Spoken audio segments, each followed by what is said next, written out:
Radio Publique Africaine.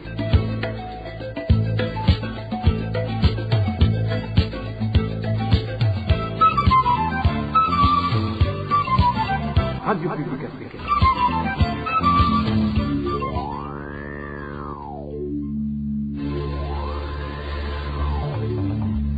C'est le moment de suivre le journal parlé en français. À la présentation, Émile Nivasumbo. Nous sommes le 2 avril 2022. Voici les titres de cette édition. 8 personnes blessées et plusieurs dizaines de maisons détruites. C'est le bilan des pluies diluviennes qui se sont abattues dans certaines communes de la province Cibitoke. La pluie a causé aussi des dégâts à Bujumbura. Les détails à suivre au cours du journal. Et le système d'évaluation en réseau dénoncé par les élèves, les enseignants et les directeurs d'école. Nous allons également en parler. Et comme tous les samedis, à la fin du journal, vous aurez droit au mini-magazine au cœur de la société. La synergie des médias vous parle aujourd'hui du nouveau contrat d'exploitation du nickel.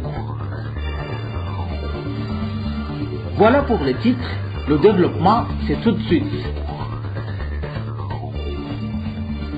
Page sécurité pour commencer. Une personne a été tuée à coups de machette dans la nuit de vendredi à samedi sur la colline Kivati de la zone Massango, commune Wukinanyana. Nous sommes dans la province Cibitoke. Les tueurs d'Égide Nzeimana, âgés de 26 ans, n'ont pas encore été identifiés. Le chef de la zone Massango, Tade Mohitira, indique que les assassins accuseraient la victime de banditisme puisqu'elle venait de passer plusieurs jours en dehors de la localité. Cet administratif à la base conseille à ces sujets de ne pas se faire justice mais plutôt d'approcher les responsables de la sécurité chaque fois qu'ils soupçonnent un malfaiteur. Le coupable de cet assassinat sera puni conformément à la loi, assure l'administrateur. Selon les informations recueillies à Wukinanyana, 5 personnes ont été arrêtées pour des raisons d'enquête. Et puisque nous parlons sécurité, 20 personnes ont été assassinées dans 10 provinces du pays au cours du mois de mars selon le bilan mensuel de la RPA. Parmi elles figurent 5 femmes. Les détails avec Inès Gakiza. Au mois de mars dernier, 7 personnes ont été tuées en province Cibitoke, 4 en mairie de Bujumbura et 2 en province Gitega. Parmi les victimes, 16 ont été retrouvées mortes dans les provinces Cibitoke, Gitega, Ngozi, Luyigi, Changuzo et en mairie de Bujumbura. 3 ont été poignardées dans les provinces Karuzi, Bubanza et Kayanza. Il y a une autre personne qui a été fusillée en province Gitega. 5 de toutes ces victimes sont des femmes, dont 2 de la province Cibitoke. Ici, l'on citera Francine Nzimenya, tuée étranglée à son domicile situé au quartier Nyamugali du chef-lieu de la province d'Itega le 6 mars. Une autre femme tuée était prénommée Emeline. Elle a été poignardée tout près de son domicile sur la colline Raviro en commune Mutumba de la province Karuzi le 7 mars.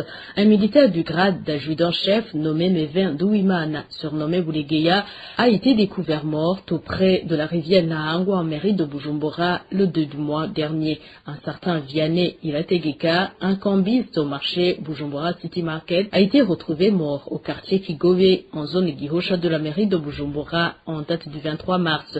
Les auteurs du crime n'ont pas été identifiés. Le cadavre d'un membre du parti FNL de Jacques Bigirimana du nom de Leonidas Mudende a été découvert dans la rivière Umongwe le 28 mars. Il était le représentant du parti FNL en commune Gisuru de la province Luyigi.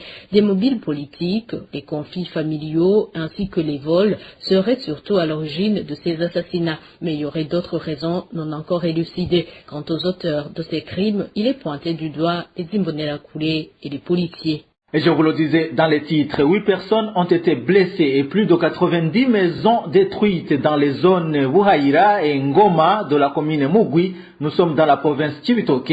Des dégâts causés par une pluie diluvienne qui s'est abattue hier sur ces localités. Plus de détails avec Elvis Nyomongere.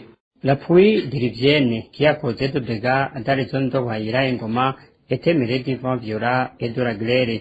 8 personnes ont été blessées et ont été évacuées vers un centre de santé. Plus de 80 maisons ont été aussi détruites par ces pluies en zone Wuhaira. Le marché situé dans cette zone est 4 salles de classe de l'école fondamentale de Kuna ont également subi ces dégâts. Des champs de haricots, bananes et maïs ont été aussi endommagés par les grêles. En zone Ngoma, au moins 10 maisons ont été détruites. Plus de 620 champs de culture ont été abîmés.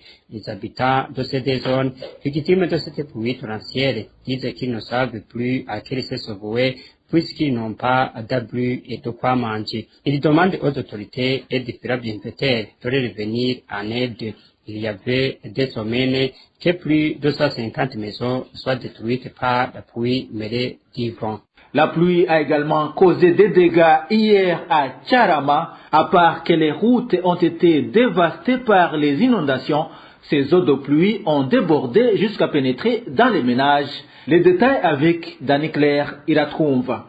Il commence à pleuvoir dans l'après-midi de ce vendredi en mairie de Bujumbura. Les habitants du quartier Tcharama 2 indiquaient que la dite pluie était abondante au point de faire déborder les caniveaux de canalisation. Par après, les routes et les maisons d'habitation ont été inondées, témoigne cet habitant. Les routes ont été abîmées par ces inondations. Actuellement, les routes présentent des nids de poules partout.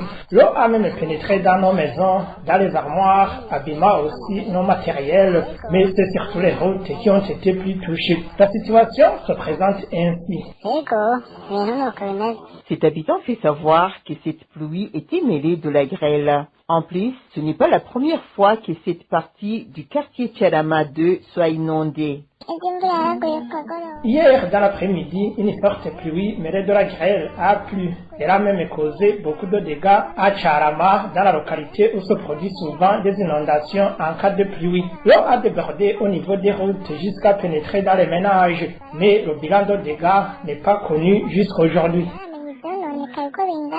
À côté de cela, même le caniveau de canalisation construit par le gouvernement depuis 2018 n'est plus fonctionnel à cause des déchets qui s'y déversent. Nos sources au quartier Tcharama font savoir que cela est l'une des raisons de ces inondations. Ainsi, ils demandent au gouvernement de trouver une solution durable face à ce problème car il en est déjà au courant. Dans un instant, nous nous rendons à Rusaka. Les habitants de la commune Rusaka, nous sommes en province Mwaro, dénoncent le détournement des fonds de la commune qui serait opéré par l'administrateur. Ils dénoncent également de lourdes amendes imposées par l'administrateur communal. Le point avec Éloge Divin Remèche. L'administrateur de la commune Rusaka est accusé par certains habitants de cette commune de détournement de fonds publics. Son militant du parti au pouvoir indique qu'il ne peut pas rester dans le mutisme face à l'attitude de l'administrateur Karim Kaneza, bien qu'il soit de la même formation politique. J'ai jugé bon de dénoncer les actes de l'administrateur de notre commune.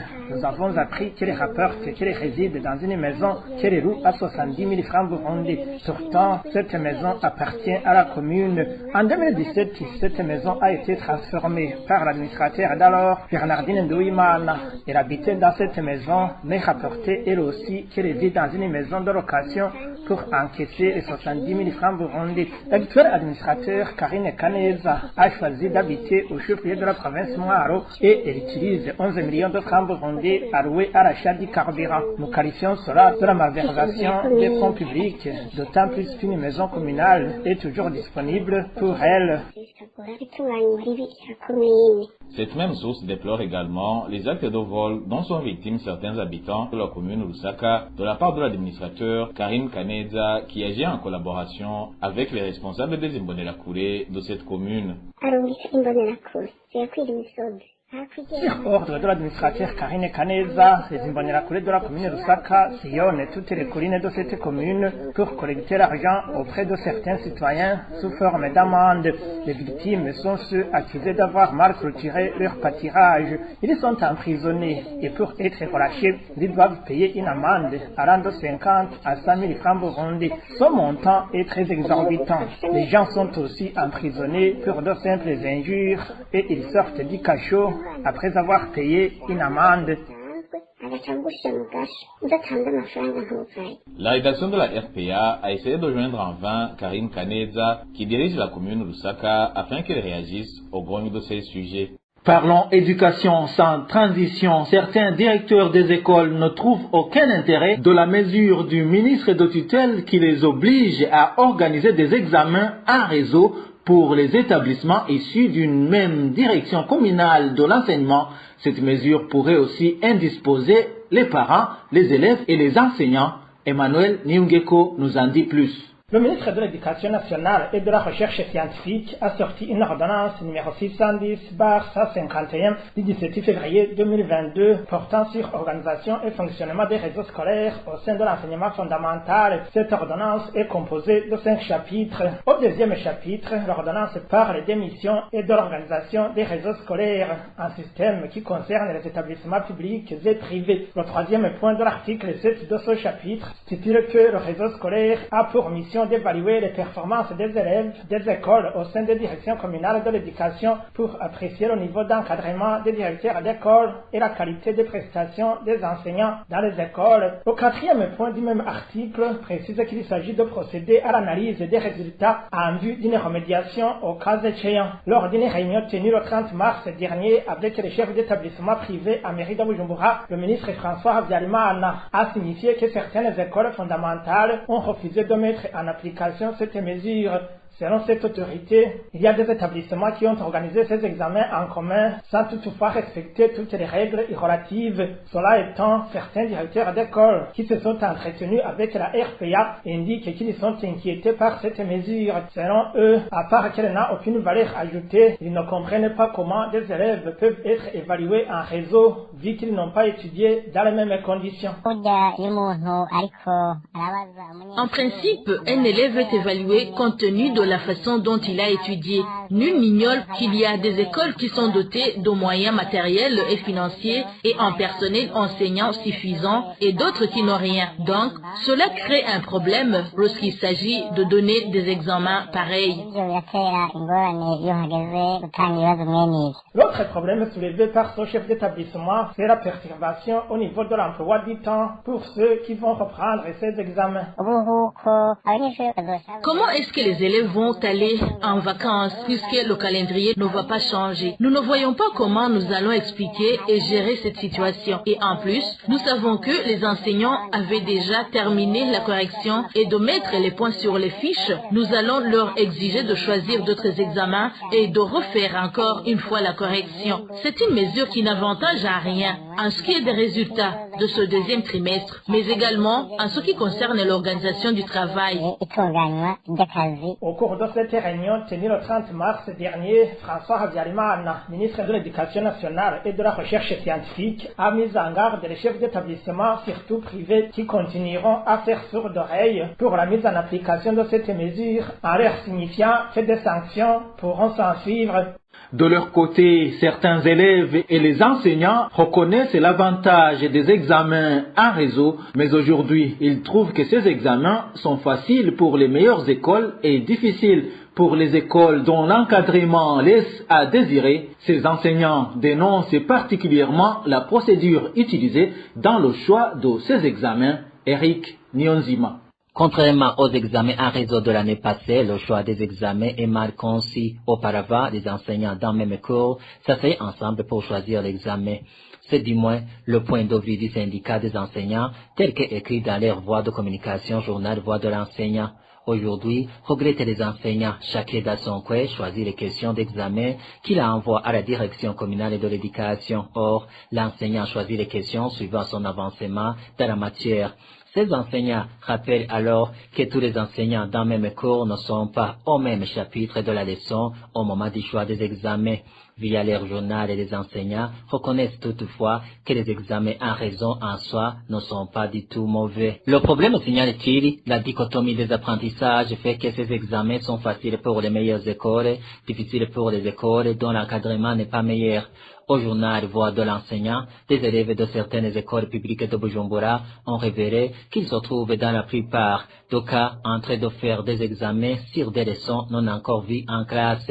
À propos lors d'une conférence publique des institutions le 25 mars dernier, Libor Nyonzima, porte-parole du ministère de l'Éducation, a répondu ceci. Iyo dutanze ikibazo mu mashure agize inani Les examens en réseau me permettent d'évaluer le niveau de chaque école. Il s'avère que le niveau de telle école est bas, ça me permet de savoir quelle mesure prendre pour relever son niveau.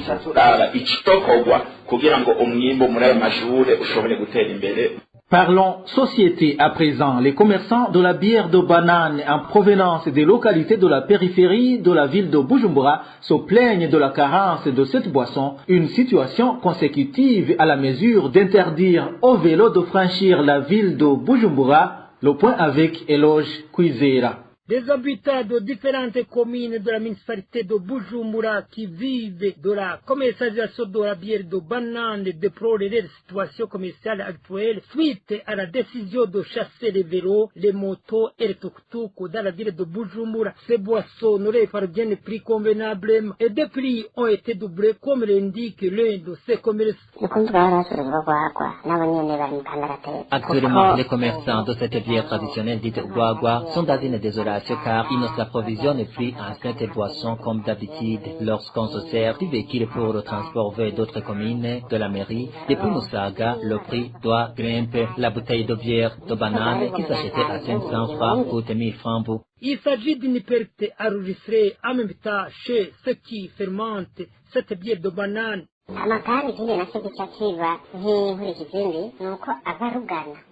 Il y a des conséquences énormes chez nous les fabricants de cette boisson. Nous continuons de fermenter la même quantité de bière de banane comme d'habitude, mais nous n'avons pas de marché. Ça ne nous arrange vraiment pas puisque nous perdons beaucoup. Ces commerçants et les fabricants de cette bière traditionnelle de banane demandent au gouvernement de revoir la mesure prise pour le bien de la population. Dans un instant, c'est la seconde partie du journal. RPA. C'est le moment de suivre le mini-magazine au cœur de la société pour clore cette édition. Après la révocation du permis d'exploitation du nickel de Musongati octroyé à la société BMM International en 2014, le gouvernement du Burundi vient de signer un mémorandum d'entente avec la société East African Region Project Group. Le mini-magazine au cœur de la société d'aujourd'hui se penche sur les contours de ce nouveau contrat. Au cœur de la société vous est présenté par Joséphine Jones Nhunzimana. Au cœur de la société. Au cœur de la société est une émission de tous les samedis, préparée en synergie par les radios Inzamba Agatekakawe, Radio RPA Ijuya Wanyagihugu, ainsi que la radio-télévision Renaissance. Le gouvernement du Burundi, à travers le ministère des Mines, a signé mardi le 29 mars 2022 un mémorandum d'entente avec la société East African Region Project Group pour exploiter le nickel de Musongati et des minerais associés. La redevance annuelle est estimée à 500 millions de dollars pour une période de 10 ans. Quelle est la valeur ajoutée aujourd'hui pour ce nouveau contrat? Qu'en pensent les organisations qui prônent la transparence dans les affaires publiques? Les réponses à toutes ces questions, c'est dans le mini-magazine de ce samedi 2 avril 2022, à la présentation Joséphine Johnson-Munzimana. Selon le compte-rendu du Conseil des ministres du 22 mars 2022, la société East African Region Project Group a manifesté la volonté d'investir dans le secteur minier en vue de l'exploitation du nickel, de Musongati et des minerais associés. Cette société confirme que les fonds nécessaires à l'exploitation du gisement de nickel sont disponibles. Eloge Divin des Mécha, la radio publique africaine, revient sur les clauses de son mémorandum d'entente.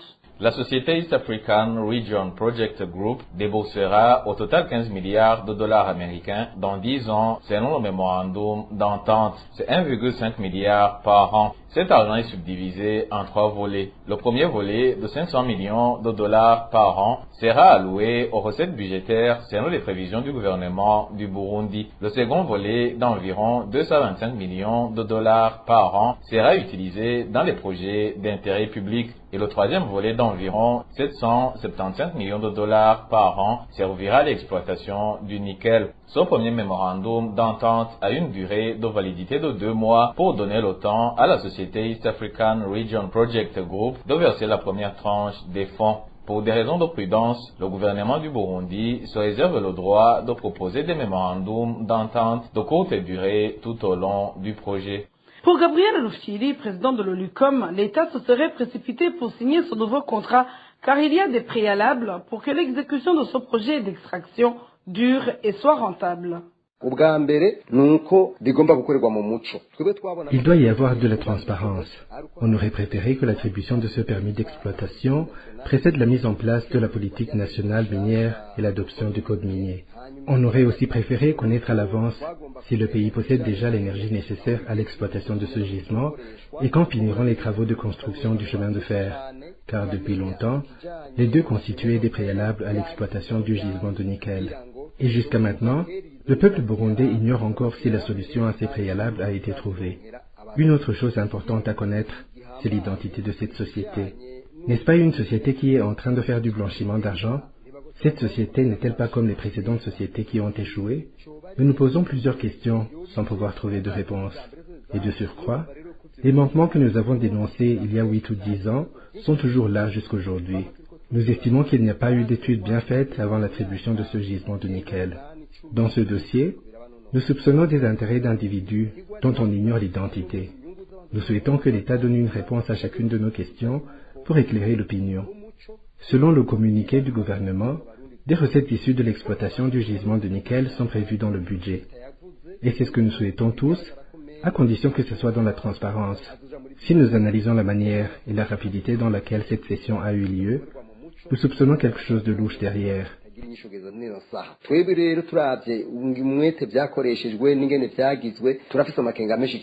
Lors du Forum national sur le développement du pays qui s'est tenu au mois de novembre 2021, les experts dans le commerce et le développement ont rappelé des spécificités à maîtriser pour tirer le maximum de profit de l'exploitation minière. Ils évoquaient entre autres les négociations des contrats gagnant-gagnant avec les investisseurs et la mise en place d'une industrie de raffinage afin d'obtenir les produits finis destinés à l'exportation. Selon les études déjà faites, le potentiel du nickel burundais dépasse légèrement 200 millions de tonnes et son exploitation nécessite l'électricité. Cependant, le plan national de développement 2018-2027 projette un déficit énergétique de 566 MW en fonction des besoins. Les estimations montrent que les projets énergétiques en cours produiront 245 MW en 2026. Cela au moment où le pays aura besoin de 412 MW pour l'exploitation minière. C'est ici donc que se termine le mini-magazine au cœur de la société. Joséphine Johnson-Ngunzimana a été à la présentation. Rendez-vous samedi prochain pour un autre numéro. Au revoir. C'était l'émission Au cœur de la société.